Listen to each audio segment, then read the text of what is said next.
सभी को जय मसीह की। मैं परमेश्वर को धन्यवाद करता हूँ आज के तीनों समय के लिए। आइए आज के मनन के लिए हम लोग निकालेंगे याकूब की किताब 4 अध्याय उसका 8 वचन। इस प्रकार लिखा है, उसमें पढ़े जी। परमेश्वर के निकट आओ तो वह भी तुम्हारे निकट आएगा। परमेश्वर के इस वचन के पढ़े और सुने जाने पर प्रभु आशीष दे। यहाँ पर लिखा है कि परमेश्वर के निकट आओ तो वह भी तुम्हारे निकट आएगा। याकूब आह्वान करता है, याकूब कहता है कि तुम परमेश्वर के पास आओ, और परमेश्वर के पास जब आप आओगे तो परमेश्वर भी आपके पास जरूर और जरूर आएगा। आपको परमेश्वर ब्लेस करेगा जरूर। हमें आने की जरूरत, हमें उससे प्रार्थना करने की जरूरत। हिजकिय्याह तो कहता है कि उसमें लगे रहो। यहोशापात कहता है उससे लिपटे रहो, और इसी प्रकार हमें उससे लिपटे रहने की जरूरत है, उसमें लगे रहने की, उससे प्रार्थना करने की जरूरत है। परमेश्वर के पास आने की हमें जरूरत है। तो जब परमेश्वर के पास आने की जरूरत है तो निश्चय परमेश्वर हमारी जिंदगी में काम भी करेगा। और वचन में लिखा है आगे यशायाह 54:4 कि आप परमेश्वर के पास आओ। तो जब आप परमेश्वर के पास आएंगे तो परमेश्वर क्या काम करेगा जिंदगी में। हाँ जी, पढ़े। मत डर, क्योंकि तेरी आशा फिर नहीं टूटेगी।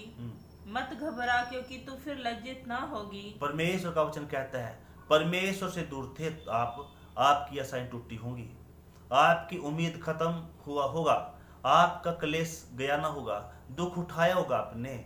मगर परमेश्वर का वचन कहता है कि जब तुम मेरे पास आता है, यहोवा परमेश्वर के पास आते हैं, यीशु के पास आते हैं, तो प्रभु कहता है कि मत डर, तेरी आस अब नहीं टूटेगी, फिर कभी नहीं टूटेगी, लिखा है। और मत घबरा, तू लज्जित भी नहीं होगी। बहुत बार लज्जित हुई है, बहुत बार क्लेश उठाया है, बहुत बार आशाएं टूटी हैं, बहुत बार उम्मीद खत्म हुई है। मगर अब की बार जब तुम आए हो परमेश्वर के चरणों में, तो कहता है परमेश्वर अब तेरी आस कभी नहीं टूटने वाली भाई। अब तू लज्जित होने वाली नहीं, अब तू लज्जित होने वाला नहीं। बस आपको आना है, अपने हाथों को परमेश्वर की ओर फैलाना है, उससे मांगना है। मेरे प्रियो, स्वर्ग का परमेश्वर महान है, और स्वर्ग का परमेश्वर स्वर्ग में बैठे ऐसे देखता नहीं, वो सब कुछ देखता है, सब कुछ देखने वाला और सब कुछ पूरा करने वाला जीवित परमेश्वर है। वचन में लिखा है जब यशायाह 52 पढ़ते हैं उसका 4 में कि परमेश्वर ने अपने लोगों को देखा, उनके दुखों को, बीते समय में, सालों में, वर्षों में उन पर कितना कितना दुख किसने किया ना। परमेश्वर कहता है मैं सब देखता हूँ, सब जानता हूँ। हाँ जी, उसका 4 में पढ़े।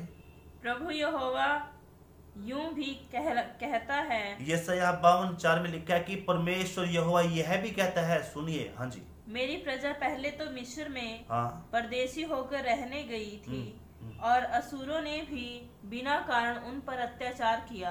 परमेश्वर कहता है कि मेरी प्रजा ना पहले मिस्र में गुलामी में गए, मेरे बच्चे गए, और कहता है मेरी प्रजा, यानी कि किसी दूसरे की प्रजा नहीं, पर कहता है हक से कहता है मेरी प्रजा पहले मिस्र में गई, बाद में असुरियों ने भी उन पर कब्जा किया, दुख दिया, क्लेश दिया। परमेश्वर कहता है मैं देखता हूँ। मिस्रियों ने कब्जा किया, दुख दिया, वो भी पता है। असुरियों ने किया, वो भी। जैसे कि एक बुजुर्ग पिता, संसारिक पिता अपने बच्चों को देखकर कहता है कि देखो मेरा बेटा कितना दुख उठाया, कितना काम करता है, कितनी मेहनत करता है, कि एग्जाम के टाइम कितनी मेहनत करता है। एक पिता या माता अपने बच्चे के लिए ऐसे बोलते हैं, रात को 12-2 बजे तक जागता होगा या होगी, इस प्रकार अपने बच्चों को देख के बोलता है। वैसे भी उससे भी बढ़कर स्वर्गीय पिता कहता है मेरी प्रजा अरे मिस्र में भी गुलाम रही, मेरे लोग असुर ने भी दुख दिया, बड़ा क्लेश तो आया, बड़ा दुख आया। ये सब नोट किया परमेश्वर ने। और आगे, इसलिए यहोवा की यह वाणी है, हाँ, कि मैं अब यहाँ क्या करूं कि जबकि मेरी प्रजा सेत में हर ली गई है। मेरी प्रजा फ्री में हर ली गई, फ्री में उनको दुख दिया गया, क्लेश दिया गया, संकट उनको दिया गया। मेरे प्रियो, हो सकता है आप भी किसी दुख का सामना किया हो सकता है आप किसी क्लेश का सामना किया हो सकता है आपके ऊपर किसी ने स्ताव किया हो, उपद्रव किया हो। परमेश्वर कहता है मिस्र को मैं जानता हूँ, असुरियों को भी मैं जानता हूँ। परमेश्वर कहता है आपसे भी कहता है एक एक मिस्री को जिसने आपको दुख दिया उसको मैं जानता हूँ, असुरियों को भी मैं जानता हूँ, और जिसने भी आपको क्लेश दिया मैं सबको जानता हूँ। ये सब परमेश्वर काउंट करता है और समय आने पर उसका न्याय भी करता है। आगे इसमें कहता है मेरी प्रजा फ्री में हर ली गई। आगे यहोवा यह भी कहता है कि जो उन पर प्रभुता करते हैं वे उद्यम मचा रहे हैं और मेरे नाम की निंदा लगातार दिन भर होती रहती है। हाँ, परमेश्वर के नाम की भी निंदा शत्रु करते हैं। मिस्री भी करेंगे, असूरी भी करेंगे, दूसरे भी करेंगे, कहेंगे कहाँ रहा इनका परमेश्वर। हो सकता है आपसे भी कहते हो कहाँ रहा इनका यहोवा यीशु मसीह, कहाँ रहा इनका परमेश्वर। परंतु परमेश्वर एक वचन आगे प्रभु दास कहते हैं बहुत हो गया, अब तो जय जयकार कर, अब तो आराधना कर, अब तो परमेश्वर की महिमा कर। 9 वचन में लिखा है, 9 वचन। हे यरूशलेम के खंडरों, एक संग उगम में आकर जय जयकार करो। एक संग उमंग में होकर जय जयकार करो, आराधना करो, परमेश्वर की महिमा करो। हे खंडर हो, हे टूटे लोगों, हे परेशान लोगों, हे जो खंडर हो चुके हैं ऐसे दशा के लोगों, कहते हैं जय जयकार करो, आराधना करो, स्तुति करो, महिमा करो परमेश्वर की, क्योंकि परमेश्वर हमारे हक में होकर काम करना शुरू कर दिया है। परमेश्वर ने काम करना शुरू कर दिया है और इसलिए परेशान ना हो, आराधना करो, महिमा करो, उसकी स्तुति करो, क्योंकि परमेश्वर काम करने के लिए खड़ा हो गया। 10 वचन। यहोवा ने सारी जातियों के सामने अपनी पवित्र भुजा प्रकट की है। परमेश्वर अपनी भुजा प्रकट करता है जिसे देखकर लोग डरते हैं।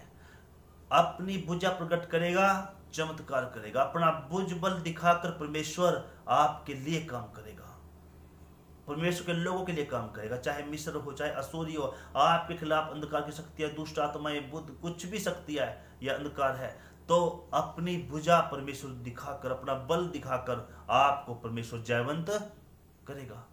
और वचन में लिखा है आगे इसका 12 वचन।